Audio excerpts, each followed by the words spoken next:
Hey everybody, it's your boy Comics Division. Wait a sec. That's not right. Hey Bob, can I get a mulligan?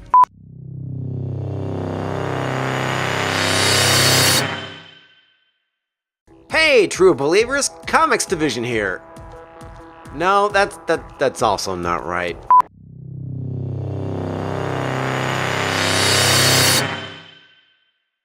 Welcome back to another broadcast.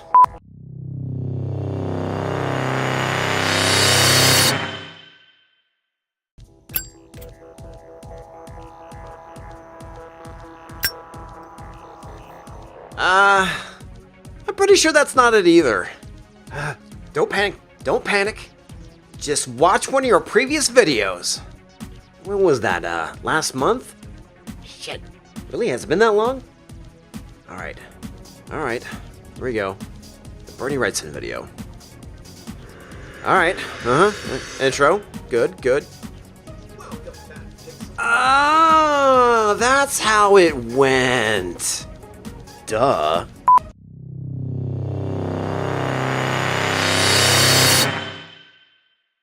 Welcome back, Pixel Nation. Comics Division here. How? God damn it.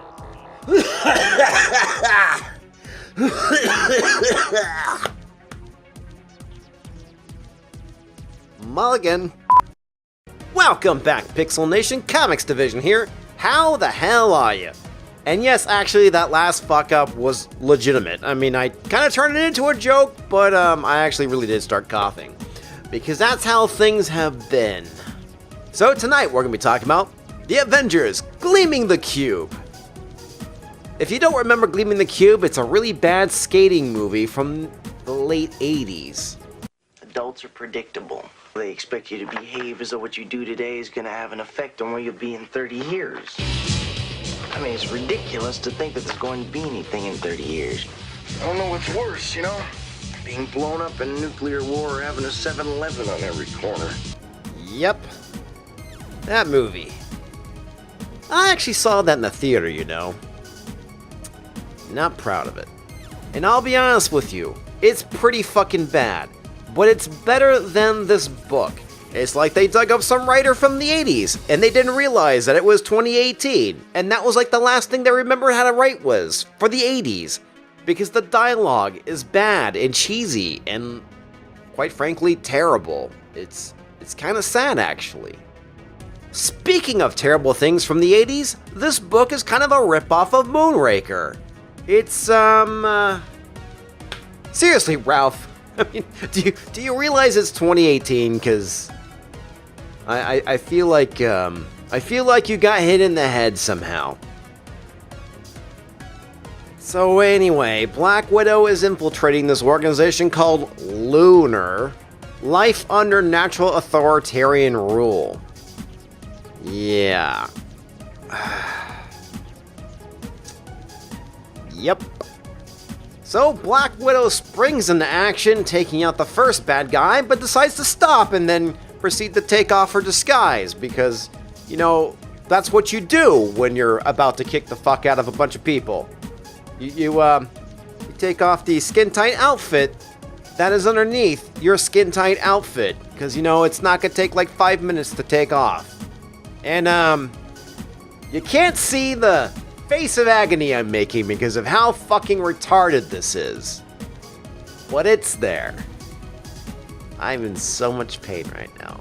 So instead of having some really badass panels where Black Widow's going and kicking some ass, you have a bunch of really bad one-liners that I guess Ralph Macchio got punched in the head one too many times when he was making The Karate Kid.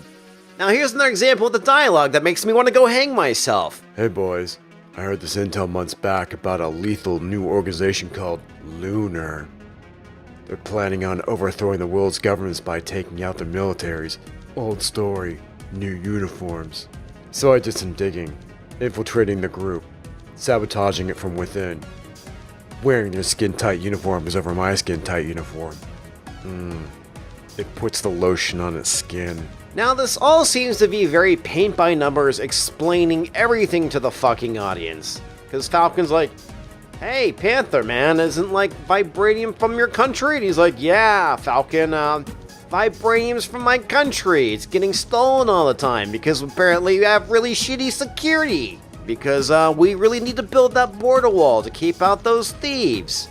Because they're all bad people. And maybe there's some good on both sides. Anyway, so Black Widow's like, hey bitches, check out what's in this briefcase. It's a piece of the cosmic cube. And everyone's like, holy fucking shit.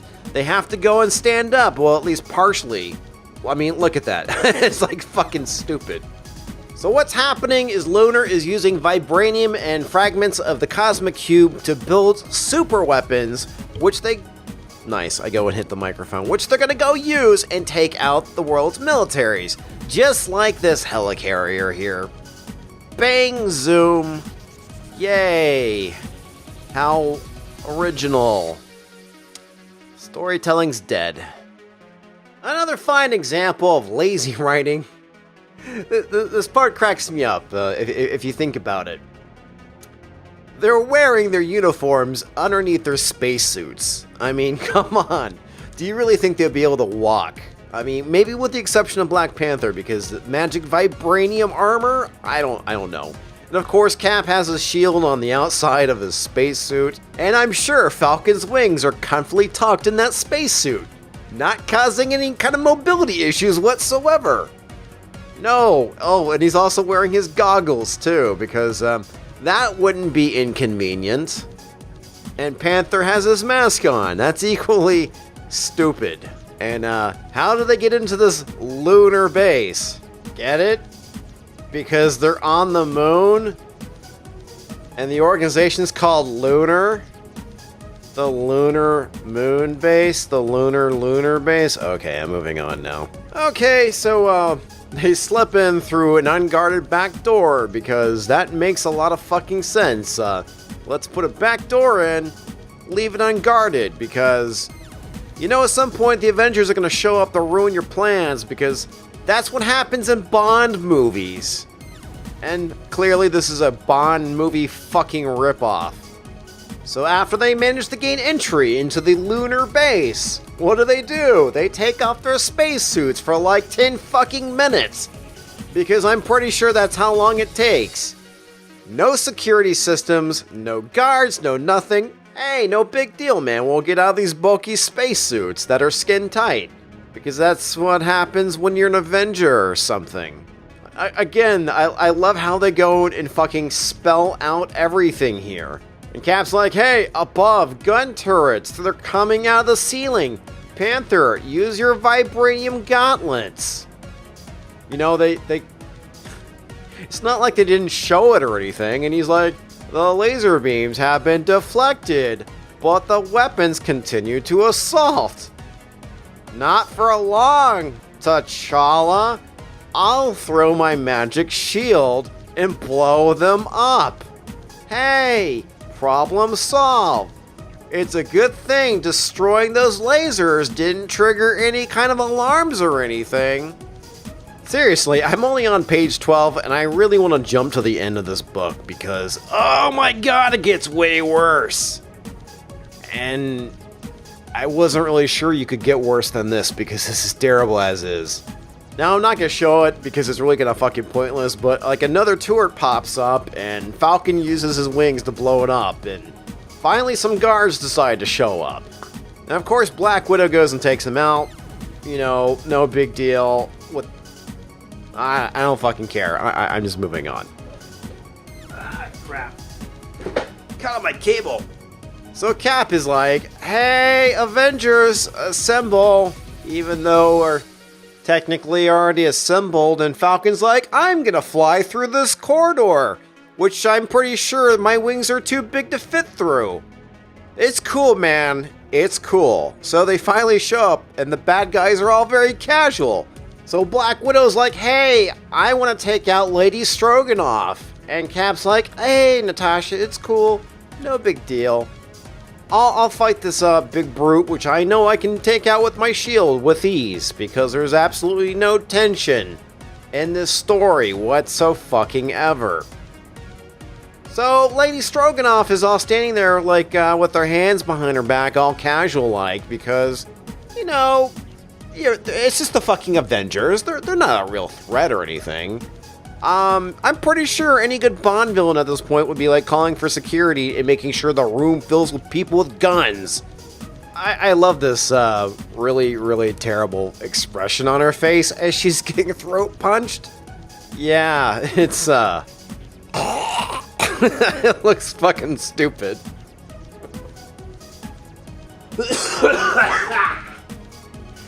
Anyway, I'm not gonna show the stuff with Cap because it's kind of fucking pointless. We're just gonna jump to the end.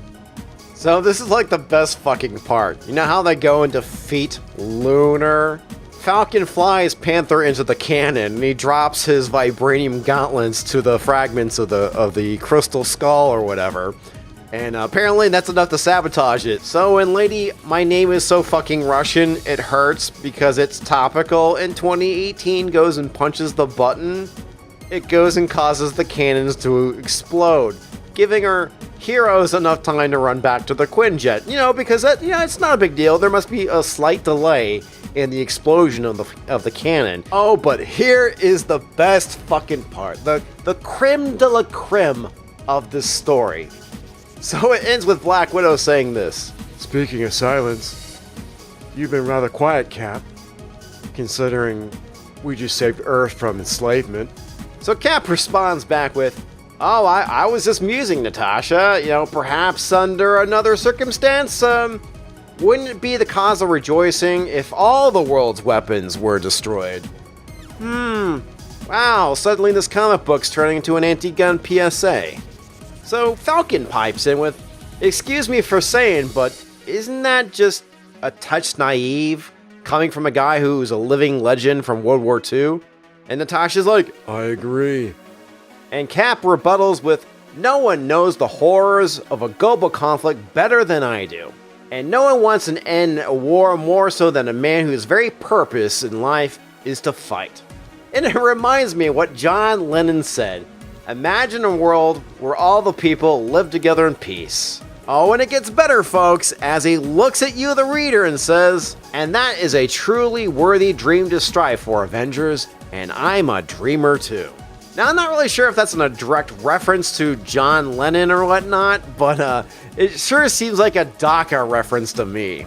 Oh, Jesus. So it goes from zero, being totally fucking heinous, and got cranked all the way up to cringeworthy SJW Marvel. Yay! So it makes me so excited for Ta-Nehisi Coates to take over for Captain America, because that's not gonna be a fucking train wreck or anything. Normally I hate Free Comic Book Day, but I'm really looking forward to it because his book comes out. Oh my god. I have to say thank you to my comic shop for giving me the ability to go and bypass the line and hold the book for me, because I'm really looking forward to roasting the fuck out of that book with a goddamn blowtorch. Anyway, folks, it's 1 a.m. for me, and I gotta go crash out. So thank you for spending some time with me, listening to me rant about a shitty comic book, because, it was kind of fun. So, you know the routine. Click that bell for notifications, subscribe if you can tolerate the sound of my voice, and as always, folks, enjoy your reads. And yes, I know it's not Ralph Macchio the Karate Kid.